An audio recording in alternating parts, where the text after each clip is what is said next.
Now, in the last unit, you learned all about the basics of conducting DTT sessions. Now, you might remember that when a student made an error, that is, an incorrect response, you were instructed to merely withhold reinforcement. Now, actually, that's pretty common, and it's effective in helping the student distinguish between correct and incorrect responses. But sometimes the teaching plan has specific procedures that you must follow if the student makes an error on a trial. Now, we call this error correction. Error correction procedures serve two purposes. First, like withholding reinforcement, error correction lets the student know that their response was not correct. But second, error correction procedures show the student the right way to do that skill. Now, your supervisor will be the one to make the decision about whether or not to use an error correction procedure for student mistakes. Your supervisor will also specify in the teaching plan the precise error correction procedure to use if you're going to be using one. Now, as it turns out, most error correction procedures are similar to one another. So our goal here, that is for this unit, is to demonstrate and have you practice one of those procedures. And once you've mastered it, you should have no trouble with any error correction procedure that's thrown your way. So let's get to it. Well, let me start by setting you up with a typical teaching session, kind of like the one you did in the last unit.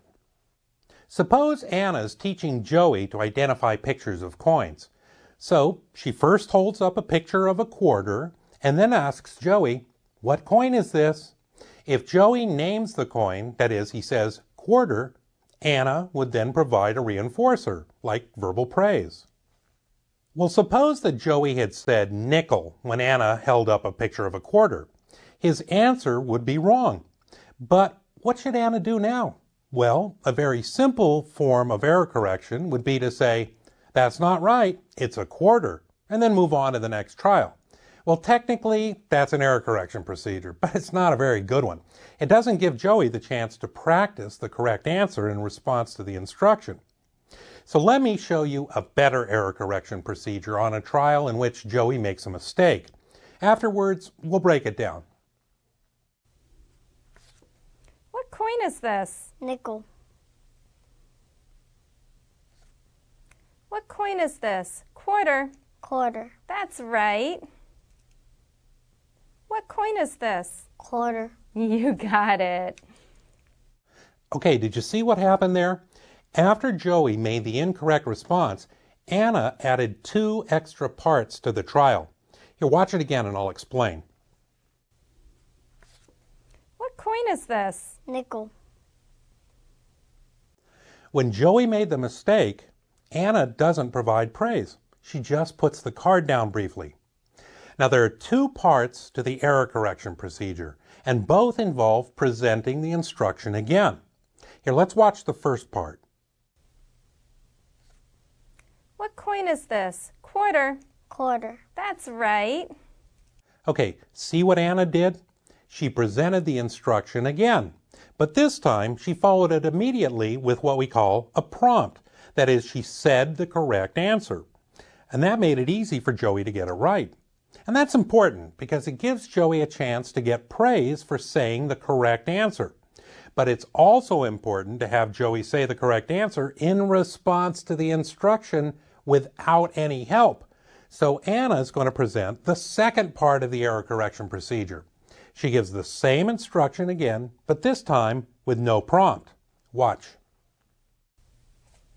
What coin is this? Quarter. You got it. See?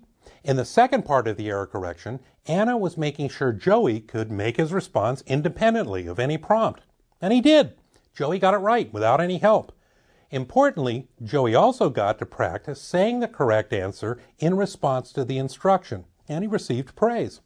So let's look at that whole error correction trial again from the beginning.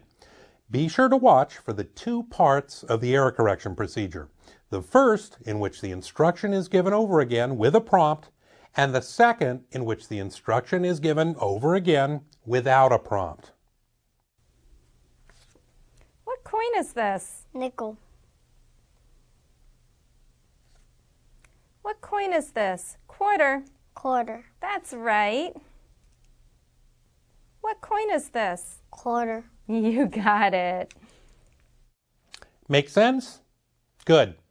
Tell you what, let's watch a longer sequence of Anna and Joey working together in which you'll see both correct and incorrect responses. Now, we know what's going to happen for the correct responses, reinforcement, but for the incorrect responses, Anna will be using the error correction procedure I just described.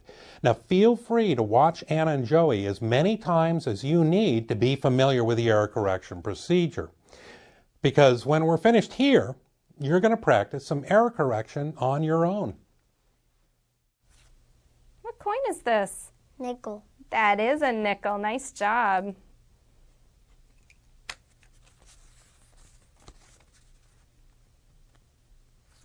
What coin is this? Penny. What coin is this? Dime. Dime. That's right. What coin is this? Dime. Wow, nice job.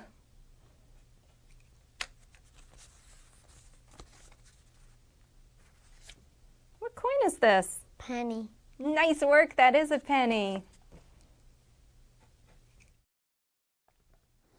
All right, in this section, you're going to be completing an interactive exercise to practice correcting student errors in a DTT session. This will be a good chance for you to get a feel for what to do when students make errors. Now, just to be sure, let's review the procedure. Now, we know what to do when a student makes a correct response. Deliver the reinforcer and move on to the next trial in the session. Now, if the student makes an incorrect response, or even if the student doesn't respond at all, you would withhold reinforcement and begin the two parts of the error correction procedure. Now, part one, repeat the same antecedent, that is the same instructions and materials, and then provide the prompt. If the student makes a correct response, deliver the reinforcer and go on to the second part of the error correction procedure. Again, you will repeat the same antecedent, but this time without the prompt. If the student makes a correct response, deliver praise. The error correction procedure is finished for this trial, so you'd move on to the next trial. Now let's do the exercise. Here's how it's going to work. You'll be watching Anna and Joey again working on a coin identification task. But this time, Anna says the name of the coin, and Joey has to choose the correct coin picture from a group of 4 cards. Once he does this, it's your job to choose what Anna should do next. You do this by selecting one of 3 buttons: withhold praise and repeat using a prompt, deliver praise and repeat without a prompt, or deliver praise and move on to the next trial. If you click the correct option, Anna will follow your lead. Otherwise, you'll get detailed feedback on where you went wrong, and the trial will start over again. Remember to follow the error correction procedure that we learned in this unit. You're going to complete 2 exercises. In the first exercise, you'll get 10 trials to work with. When you pass this exercise, you can move on to the second one. The second exercise will work just like the first, except that we'll provide only limited feedback and tell you at the end how you've done. As we've done before, you need to pass both exercises before finishing the unit.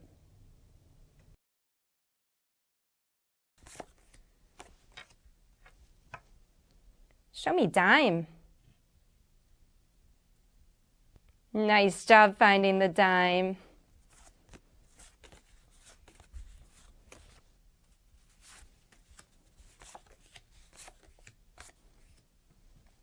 Show me quarter.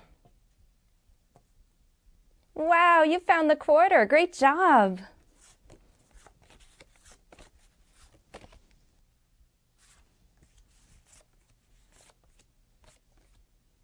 Show me nickel.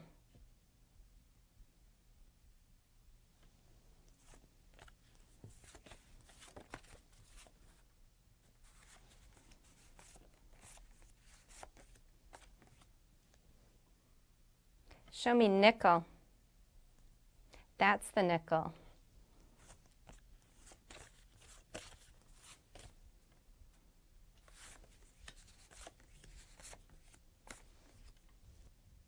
Show me nickel. Excellent work finding the nickel.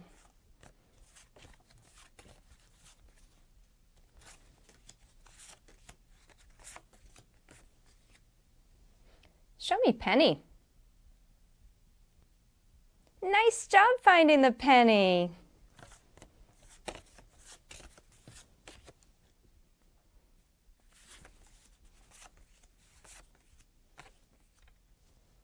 Show me nickel. You found the nickel. Wow!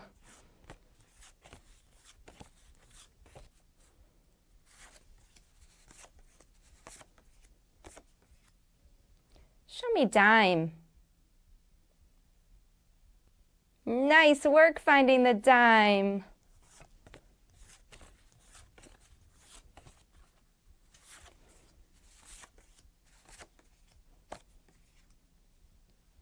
Show me penny.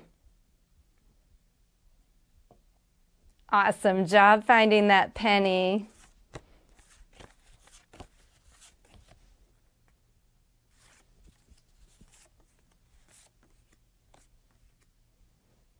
Show me quarter.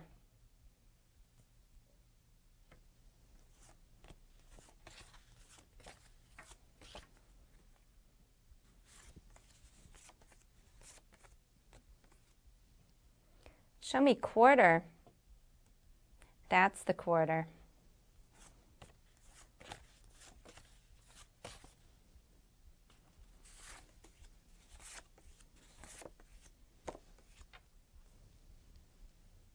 Show me quarter.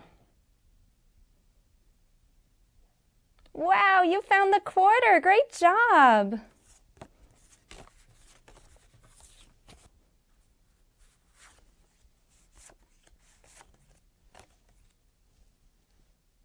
Show me quarter. You found the quarter. Great work.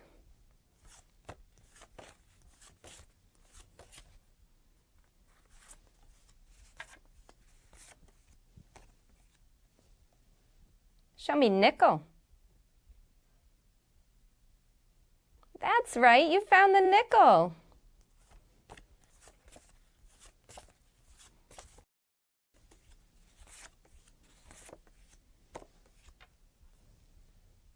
Show me quarter. Wow, you found the quarter. Great job.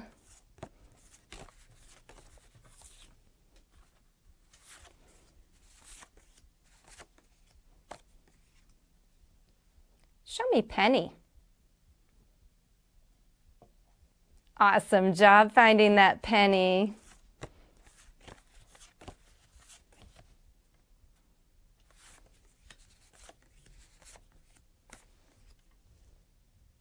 Show me nickel. Excellent work finding the nickel.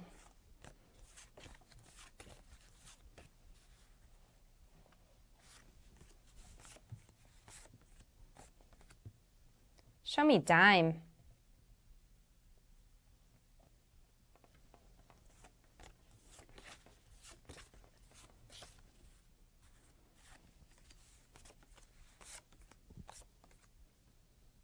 Show me dime.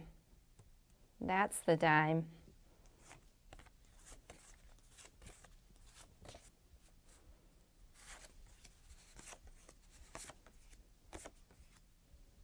Show me dime. Nice work finding the dime.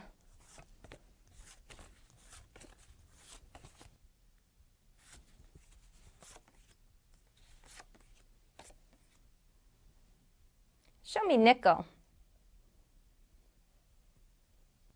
Wow, you found the nickel. Good job.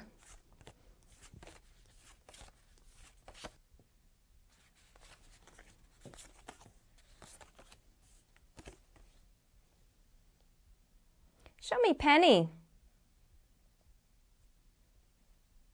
Wow, nice job finding the penny.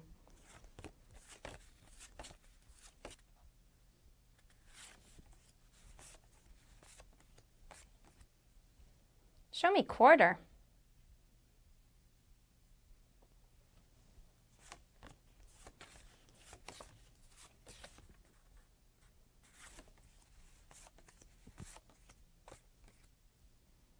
Show me quarter. That's the quarter.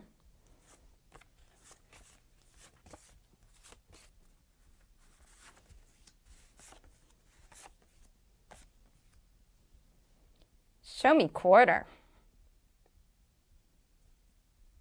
Awesome job finding the quarter.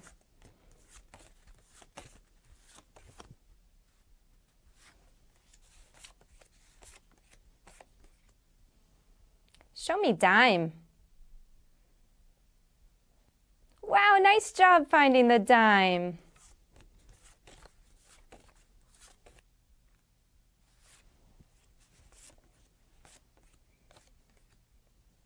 Show me nickel.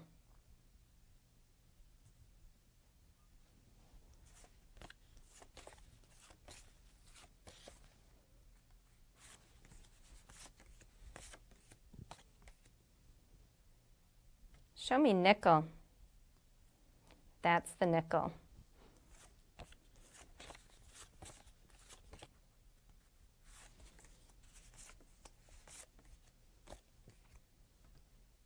Show me nickel.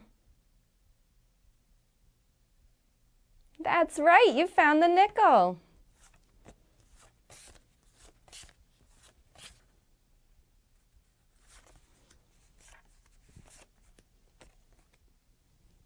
Show me penny.